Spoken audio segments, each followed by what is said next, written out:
When should we be offended? While there never has nor ever will be a static answer, I feel that it is time we challenge who we are and how we think.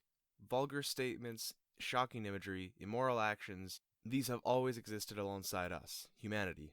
Yet, with the coming of the new age, it has and will continue to become easier and faster than ever before to be exposed to such questionable content. In seconds, what was once a mindless thought or harmless prank can now be viewed by millions, and with so much information being spread around at one time, it becomes clear why some make a choice to be offended so easily. Yes, a choice. While it may be true that our upbringing, our morals, our code of ethics, and even our past history may influence this, we will always have the freedom to choose. When one is navigating through the never-ending cavalcade of news articles, reports, personal bias, and opinions, each and every one of us is presented with a choice. To look at each bit of information with a closed and safe mind to shelter or protect us from the harshness of what can truly be out there, or we can choose to think. Yes, while the former may be the easy route, it lacks respect for the individual. Take action and choose to be emotionally challenged. Because if you just claim that nothing should be offensive for fear of being offended, you sacrifice your respect for humanity, for those who wish to think for themselves, but most importantly, for yourself. By trying to place every single thing that is different or emotionally challenging in a single box, you leave out the opportunity to grow as a species. In 1999, Cartoon Network gained the exclusive rights to broadcast the Warner Brothers Looney Tunes.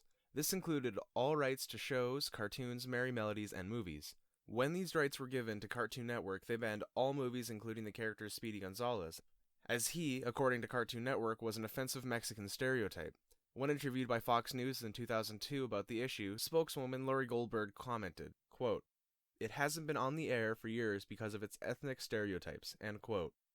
Yet despite all of the supposed outcry and controversy, the Hispanic American rights organization, the League of United Latin American Citizens, called Speedy a cultural icon. After the supposed outcry of this racist and offensive caricature, the only people who seemingly weren't offended were the Mexican and Latin peoples who were apparently being so offensively portrayed in the first place.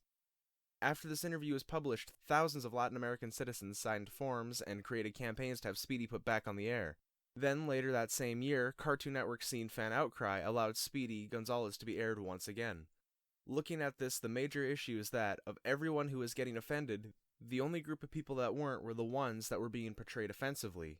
By overlooking things and making assumptions, Cartoon Network created an issue of something that was never going to be an issue. They feared that people would be offended without giving those people the respect to hear what they thought in the first place. Society has become so complacent that we would sooner be offended by inoffensive materials than to stop for a moment and think.